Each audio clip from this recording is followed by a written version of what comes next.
Gedeputeerde Van der Maas, kunt u in misschien 2 of 3 zinnen uitleggen wat het besluit is, of het in ieder geval het voorstel van het besluit is wat jullie nu genomen hebben? We gaan blokrijden, dat betekent het ene uur van noord naar zuid, het andere uur kun je van zuid naar noord. En bij dat systeem hoort ook een categorisering.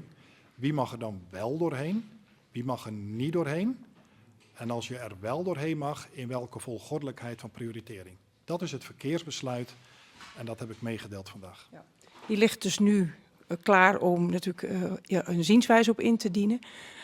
Verwacht u dat dit ook zo in werking gaat treden straks? Jawel, dat verwacht ik wel, maar het is ook mensen en bedrijven vrij om erop te reageren. Misschien zijn er nog dingen die we dan beter kunnen maken.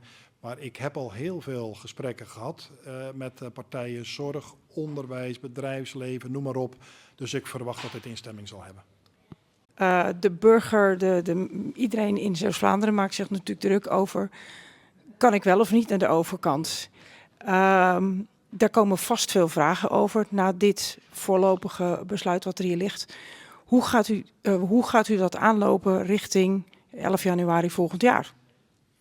Kijk, ik ben blij dat we het besluit nu wereldkundig maken. Iedereen kan het tot zich nemen, kan ook kijken, kan ik er straks wel gebruik van maken of niet? Vooral openbaar vervoer, denk ik, dat heel veel mensen op gaan uitkomen. Of gewoon thuis blijven werken in die 4 maanden.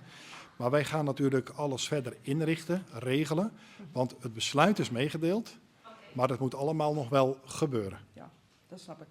Als mensen nu al vragen hebben, is dat een kwestie van nog even afwachten? Of is het totdat er een tijdstip komt dat dat online komt te staan of wat dan ook? Of kunnen ze die nu al stellen?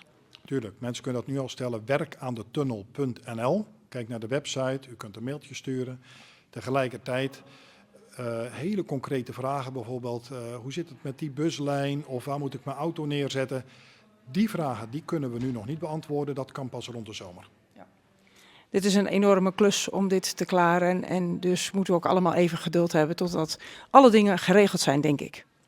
Ik hoop dat het ook op begrip kan rekenen bij de mensen. We moeten het samen dragen. Niet iedereen kan ik blij maken, dat besef ik ook. Maar het biedt wel perspectief door het zo te doen. Een stukje solidariteit en dat past ook wel bij de Zeeuw. Dus ik heb gewoon goede hoop dat we hier ook doorheen komen. Maar als je me vraagt hoe is de klus? Een monsterklus.